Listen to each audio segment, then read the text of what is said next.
Selamat pagi teman-teman dan Pak Leo. Nama saya Alvin Nobel Putra Penelitian, dan pada hari ini saya akan menjelaskan hasil kerja kelompok kami, kelompok 6, mengenai hubungan antara berat badan dan porsi makan menggunakan analisis regresi dan analisis korelasi, tren data, dan interpretasi data. Dan tema pada analisis kami pada kesempatan kali ini yaitu berat badan dan jumlah porsi makan. Variabel terikat dan variabel bebasnya di sini bisa terlihat. Berat badan yaitu variabel terikatnya atau variabel Y, variabel dependentnya, dan porsi makan itu variabel X-nya, variabel bebas, variabel independen bebas. Kenapa kelompok kami memilih berat badan dan jumlah porsi makan? Kelompok kami ingin mencari tahu hubungan antara kedua variabel ini, apakah mereka saling berkaitan, dan apabila iya, apakah pengaruhnya besar, kecil, dan apakah jumlah porsi makan sebagai variabel bebas memiliki pengaruh langsung atau tidak langsung terhadap berat badan. Uh, Kelompok kami menggunakan Google Form untuk mengambil sampel-sampel untuk analisis berikut. Jadi ini sampel-sampel yang kami dapatkan. Kami mendapatkan sebesar 38 sampel dari teman-teman kami. Ada yang dari kelas 11.3, ada yang di luar 11.3. Jadi sampel ini dalam lingkupan siswa-siswa SMA Negeri 6 Jakarta. Jumlah porsi makan siswa-siswi ini uh, uh, memiliki range dari 1 sampai 4 porsi makan dalam satu hari. Dan ini berat badan mereka, paling kecil berat badannya ada 40 kg dan paling besar ada 70 kg. Dan ini hitungan-hitungan X kuadrat, Y kuadrat, dan X kali Y. Dan hitungan-hitungan ini penting untuk analisis-analisis selanjutnya. Tapi sebelum itu kita akan masuk ke dalam interpretasi data, ya. Kita gambarkan sedikit scatter chartnya atau diagram scatternya. Di sini digambarkan porsi makan dalam sumbu X dan berat badan dalam sumbu Y, ya. Dari 35 sampai 75 range-nya kita bikin, dan porsi makan dari 0,5 sampai 4,5. Dan di sini mungkin sedikit terlihat tidak rapi, ya, sedikit tidak berpola titik-titik yang ada di scatter chart ini. Jadi kita langsung saja pada pola penyebaran data, tidak berpola, tidak berbentuk garis, sedikit tidak berbentuk kurva, tidak membentuk sebuah pola, ya. Makanya pada tren data kita bikin tidak berbentuk. Soalnya dia tidak linear, tidak memiliki sebuah bentuk garis, ya, atau tidak memiliki sebuah bentuk kurva, tidak mempunyai sebuah tren apapun, ya. Dan karena tidak mempunyai sebuah pola garis, maka pada arah garis kita masukkan tidak ada sama sekali arah garis karena tidak membentuk garis atau kurva sekalipun. Makanya pada korelasi data kita memasukkan bahwa antara porsi makan dan berat badan tidak berkorelasi sama sekali. Makanya pada interpretasi data kita memiliki kesimpulan bahwa nilai variabel X tidak mempengaruhi nilai variabel Y. Jadi misal porsi makan 1 belum tentu berat badan memiliki nilai Y 70 kg. Misalnya satu orang memiliki porsi makan sekali sehari, belum tentu dia memiliki berat badan 70 kg, ya. Seperti pada orang-orang memiliki porsi makan 2 kali sehari, belum tentu berat badan mereka stay atau tetap dalam 45 kg. Bisa saja mereka memiliki berat badan 50 kg atau mungkin sampai 65 kg mungkin, ya. Jadi sama sekali tidak mempengaruhi. Itu data-data, kesimpulan data dari tren data, korelasi data, dan interpretasi data yang dapat diambil pada kesimpulan kali ini. Tapi kita akan mencoba mencari kesimpulan yang lain melalui model regresi linear atau persamaan regresi linear, ya. Jadi model regresi linear ini sebuah metode untuk mencari besarnya hubungan antara variabel terikat dan variabel bebas ya. Jadi ini secara umum model regresi linear bentuknya ini y topi sama dengan a tambah b kali x. Jadi x-nya ini variabel bebas, a-nya itu titik potong ya pada scatter plot ini titik potong. Kalau ada misalnya ada garis base fit, titik potongnya berarti di sini dong, di sumbu y. Lalu koefisien regresi atau beta ini dapat menjadi parameter yang menentukan hubungan sebesarnya hubungan antara variabel terikat dan variabel bebas.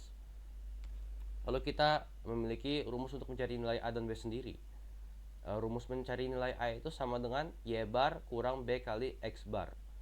Jadi y bar x bar ini adalah nilai rata-rata dari nilai itu. Jadi misalnya y bar adalah nilai rata-rata dari variabel y. X bar itu nilai rata-rata dari variabel x. Nah, rumus untuk mencari b sama dengan n kali sigma x kali y, sigma dari data-data, jumlah dari data-data x kali y, yaitu jumlah data dari x kali y, yaitu 5326, kurangin sigma x kali sigma y, berarti jumlah data dari data x dikali jumlah data y ya.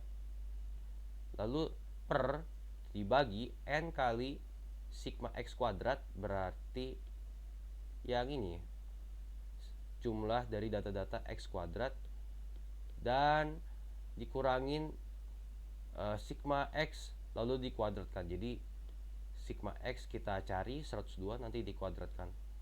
Lalu hitungannya dapat termuncul di sini.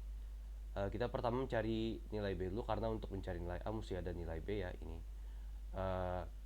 kita masukkan nilai-nilainya. Ini 38 kali 5326 dikurangin 102 kali 2000 per 38 kali 298 kurang 102 kuadrat ya. Jadi kita melakukan perkalian terlebih dahulu sesuai dalam aturan perhitungan ya. 2388 dikurangin 204.800 per 11.324 kurangin 10.404. Lalu kita dapatkan nilai min 1612 per 920. Kita dapatkan nilai B sama dengan negatif 1,75. Untuk nilai B, kalau nilai B di bawah 0, berarti korelasi yang kita dapatkan pada data tersebut dan nilai negatif ya. Tapi sebelum itu kita cari dulu nilai A. Nilai A ini rumusnya ya, y bar kurangin b kali x bar. Jadi ini nilai y bar, ini nilai b, dan ini nilai x bar. 52,63 kurangin negatif 4,69, jadinya A sama dengan 57,3. Langsung kita masukkan nilai-nilai tersebut ke dalam rumus persamaan y topi, ini mestinya ada topinya, sama dengan A tambah B kali X, jadinya 57,3 tambah min 1,75X. Itu merupakan model regresi, dan dari model regresi ini kita bisa dapatkan garis base fit ya. Garis base fit. Jadi ini sepertinya sudah benar rumusnya. Titik potong y-nya sudah benar, berada di antara 60 dan 55. Dan kita bisa lihat garis base fit ini menunjukkan korelasi low negatif ya. Low negatif ya. Walaupun titik-titiknya tidak mendukung ya. Jadi kesimpulan yang kami dapatkan ini adalah ketika pada diagram pencar kita analisis menggunakan interpretasi data, korelasi data, dan tren data, ketika diagram pencar tidak memiliki korelasi satu apapun antara variabel x dan variabel y, maka ketika kita mencari korelasi data antara variabel x dan variabel y, variabel bebas dan variabel terikat, itu tidak akan memunculkan suatu garis base fit yang sesuai dengan titik-titik ini tersebut, karena titik-titik ini tersebut tidak dapat diprediksi posisi-posisinya karena tidak berkorelasi satu sama lain. Jadi Walaupun garis ini menunjukkan low negatif, sebenarnya data-data dan hubungan antara variabel X dan variabel Y tidak berhubungan sama sekali, tidak mempengaruhi satu sama lain. Jadi misal variabel X ini tinggi, belum tentu variabel Y ini tinggi atau turun. Bisa jadi kedua-duanya seperti yang ditunjukkan pada data-data ini. Jadi kesimpulan yang kelompok kami dapatkan berdasarkan analisis tren data, korelasi data, dan interpretasi data, serta analisis regresi linear dengan persamaan regresi linear Y topi sama dengan 57,3 tambah min 1,75x, dapat disimpulkan bahwa korelasi antara jumlah porsi piring makan siswa X dan berat badan mereka atau variabel Y, variabel terikat, dinilai tidak berkaitan.